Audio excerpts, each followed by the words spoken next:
భద్రాద్రి కొత్తగూడెం జిల్లాలో 99 రోజుల ప్రజాపాలన ప్రగతి నివేదికలో భాగంగా కలెక్టర్ అంకిత్ విస్తృత పర్యటన చేపట్టారు. మండలంలోని బెండాలపాడు గ్రామంలో వాటర్ శాంపిల్ను సేకరించి పరీక్షించారు. అనంతరం వాటర్ విషయంలో జాగ్రత్తలు తీసుకోవాలని సంబంధిత అధికారులకు సూచించారు. బాలికల వసతి గృహం పాఠశాలను పరిశీలించి విద్యార్థినులతో ముచ్చటించారు. ఇందిరమ్మ ఇళ్ల నిర్మాణాలను, అంగన్వాడీ కేంద్రాల భవనాలను పరిశీలించారు. అధికారులను ఎప్పటికప్పుడు 99 రోజుల ప్రణాళికలో పనులకు సిద్ధంగా ఉండాలని సూచించారు.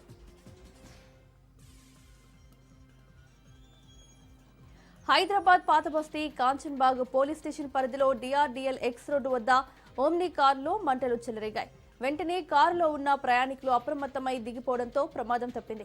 చూస్తుండగా మంటలు ఒక్కసారిగా పెరిగి కారు అంతటా వ్యాపించాయి. సమాచారంతో అగ్నిమాపక సిబ్బంది ఫైర్ ఇంజిన్ సహాయంతో మంటలు అదుపు చేశారు.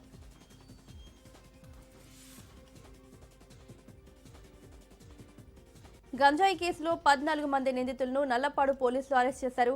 నల్లపాడు పరిధిలోని చౌడవరలో పోలీసులు కార్డన్ సెర్చ్ ఆపరేషన్లో వీరంతా పట్టుబడ్డారు.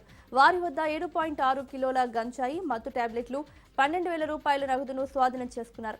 నిందితులు ఒడిశా నుంచి గంజాయి తీసుకొచ్చి గుంటూరు పరిసర ప్రాంతాల్లో విక్రయిస్తున్నట్లు గుర్తించామని ఎస్పీ వకుల్ అన్నారు. జిల్లాలో ఇప్పటి వరకు 300 మందిని గంజాయి కేసులో అరెస్ట్ చేస్తామని తెలిపారు. 8 మందిపై పీడీ యాక్ట్ 34 కార్డన్ సెర్చ్ ఆపరేషన్లో నిర్వహించామని అన్నారు. ఎల్బీ నగర్ వనస్థలిపురం పిఎస్ పరిధిలోని ఓ ప్రైవేట్ హాస్పిటల్లో దారుణం జరిగింది.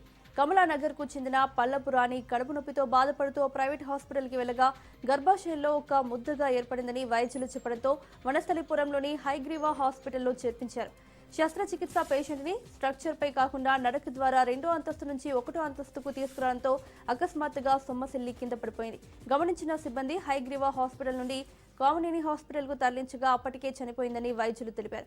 వైద్యం వికటించడంతోనే మహిళ చనిపోయిందంటూ హైగ్రీవా హాస్పిటల్ ముందు టెంట్ వేసి బాధితులు ధర్నా చేశారు. తల్లి మృతితో 2 పిల్లలు అనాథలుగా మారారు.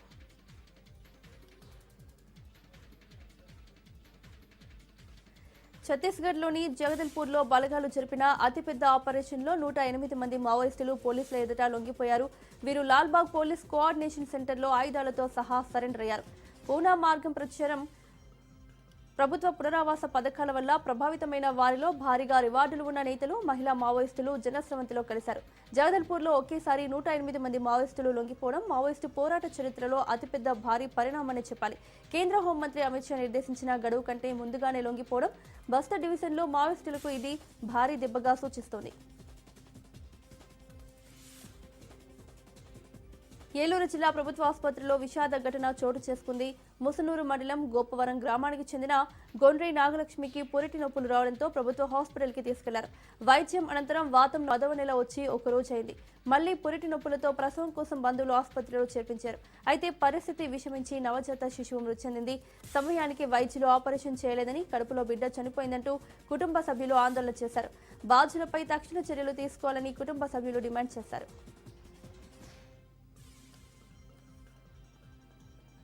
మాడిపోయిన మసాలా దోశలాగా బడ్జెట్ పై జగన్ మాట్లాడటం విడ్డూరంగా ఉందని మాజీ మహిళా కమిషన్ చైర్పర్సన్ వాసిరెడ్డి పద్మ అన్నారు.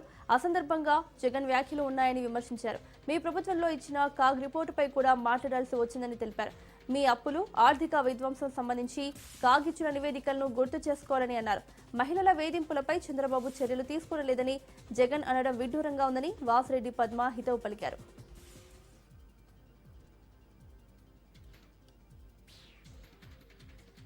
మహబూబాబాద్ జిల్లా గంగారం మండలంలో దారుణం చోటు చేసుకుంది. కంటికి రెప్పలా కాపాడుకున్న పంటను గుర్తు తెలియని వ్యక్తులు నిప్పు పెట్టడంతో చేతికందిన పంట కాలి బూడిదైంది. పెద్ద ఇల్లాపురం గ్రామానికి చెందిన రైతు గుండగాని రాజు తన ఎకరంన్నర పొలంలో సాగు చేసిన మొక్కజొన్న పంట కోసి జొన్నలు పట్టించేందుకు సిద్ధంగా ఉంది. అయితే మధ్యాహ్న సమయంలో గుర్తు తెలియని వ్యక్తులు ఉద్దేశపూర్వకంగా ఆ పొలానికి నింపు పెట్టారు. క్షణాల్లో మంటలు వ్యాపించడంతో పొలంలో కుప్పపోసి ఉన్న మొక్కజొన్న కంకి పూర్తిగా కాలి దగ్ధమైంది. అప్పులు తెచ్చి ఎంతో కష్టపడి పండించిన పంట కళ్ల ముందే కాలిపోతుంటే ఆ రైతు కన్నీరు మున్నీరుగా విలపించాడు. సమాచారం అందుకున్న స్థానికులు మంటలను ఆర్పే ప్రయత్నం చేసినప్పటికీ అప్పటికే పంట అంతా కాలిపోయింది. ప్రభుత్వం స్పందించి పంట నష్టపరిహారం చెల్లించి ఆదుకోవాలని బాధితులు, గ్రామస్తులు కోరుతున్నారు.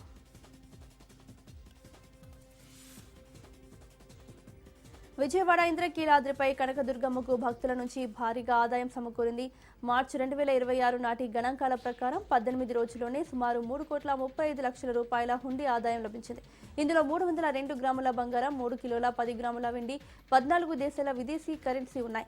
ఈ ఆదాయం ద్వారా సగటున రోజుకు 18 లక్షల వరకు సమకూరినట్లు అధికారులు తెలిపారు. మల్లికార్జున మహామండపం 6వ అంతస్తులో ఈవో ఆధ్వర్యంలో భద్రతా సిబ్బంది పర్యవేక్షణలో హుండీ లెక్కింపు జరిగింది.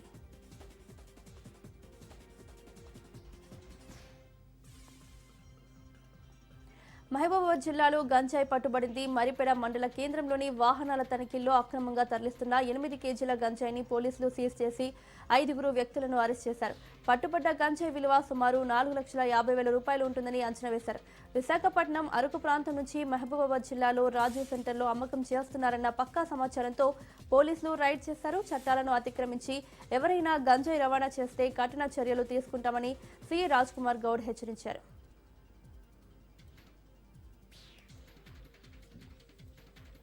రోడ్లు, భవనాల శాఖ ఉన్నతాధికారులతో సీఎం రేవంత్ రెడ్డి సమీక్షించారు. ఈ సమావేశానికి మంత్రి Komatireddy Venkatreddy, special CS Vikas Raj, CM principal secretary Srinivasraj ఉన్నతాధికారులు హాజరయ్యారు. 2047 విజన్ డాక్యుమెంట్కు అనుగుణంగా రాష్ట్రంలో రోడ్ల అభివృద్ధి ప్రణాళికలు పురోగతిపై చర్చించారు.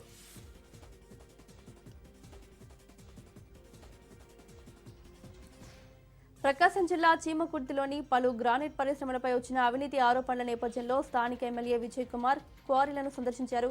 దేశ విదేశాలకు ఎగుమతి చేయబడుతున్న ప్రపంచ ప్రఖ్యాతిగాంచిన గెలాక్సీ గ్రానైట్ పరిశ్రమ ప్రకాశం జిల్లా సంతనూతలపాడు నియోజకవర్గంలో ఉండటం ఎంతో గర్వకారణమని అన్నారు. మైనింగ్ శాఖ, పర్యావరణ శాఖ వారిచే సూచించబడిన నిబంధనలను, భద్రతా ప్రమాణాలు పాటిస్తూ గ్రానైట్ సంస్థలు మైనింగ్ చేయాలని అన్నారు. ఎంతో మందికి జీవనోపాధిని కల్పిస్తున్న గ్రానైట్ పరిశ్రమ అభివృద్ధికి కూటమి ప్రభుత్వం కట్టుబడి ఉంటుందని ఎమ్మెల్యే విజయ్ కుమార్ తెలిపారు. బీఆర్ఎస్ నేతలు చేసిన ఆరోపణలను జూబ్లీహిల్స్ ఎమ్మెల్యే నవీన్ యాదవ్ ఖండించారు. కోకాపేట్ నియోపోలిస్ ప్రాంతంలో అక్రమంగా కంకర క్రషర్లు నడుపుతున్నారంటూ ముఖ్యమంత్రి మేనల్లుడిపై చేస్తున్న ఆరోపణలు అవాస్తవమని అన్నారు. తమ సంస్థ అన్ని ప్రభుత్వ అనుమతులతోనే కార్యకలాపాలు నిర్వహిస్తోందని స్పష్టం చేశారు. రాజకీయ ప్రయోజనాల కోసం కాంగ్రెస్ పార్టీపై బురద జల్లే ప్రయత్నంలో భాగంగానే బీఆర్ఎస్ నాయకులు నిరాధార ఆరోపణలు చేస్తున్నారని విమర్శించారు. బీఆర్ఎస్ నాయకులు తమపై చేసిన ఆరోపణలను వెంటనే ఉపసంహరించుకోవాలని నవీన్ యాదవ్ డిమాండ్ చేశారు.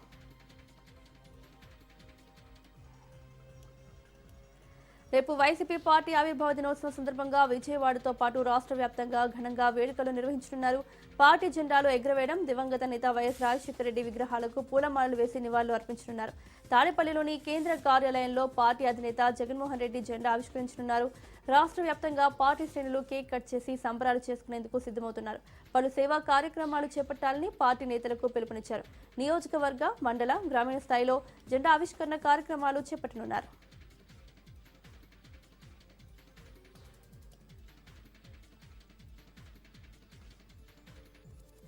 మంగళహాట్ పోలీస్ స్టేషన్ పరిధిలో మాంసం దుకాణాలపై Golconda zone task force Mangalhat police joint operation నిర్వహించారు. మంగళహాట్లోని చిస్తీ చమాన్ వద్ద A to Z మటన్ షాప్లో ఆకస్మిక దాడులు జరిపారు. ఈ తనిఖీల్లో 25,000 రూపాయల విలువ గల కుళ్ళిన మేక, గొర్రెల మాంసాన్ని సీజ్ చేశారు. దుకాణదారుడు మహ్మద్ అఫ్రోజ్ వద్ద నుంచి ఫంక్షన్ నిర్వహించేవారు తక్కువ రేటుకు కొనుగోలు చేస్తున్నట్లు గుర్తించారు. మాంసం కొనే ముందు ప్రజలు అప్రమత్తంగా ఉండాలని, లేదంటే అనారోగ్యాల పాలవుతారని గోల్కొండ జోన్ అదనపు డీసీపీ కృష్ణగౌడ్ హెచ్చరిస్తున్నారు. నిందితుడిపై చట్టపరమైన చర్యలు తీసుకుంటామని తెలిపారు. కర్ణాటక, జమ్మూ, మహారాష్ట్ర, ఇతర రాష్ట్రాల్లో నుంచి తక్కువ ధరకు తెచ్చి హైదరాబాద్లో విక్రయిస్తున్నట్లు గుర్తించారు.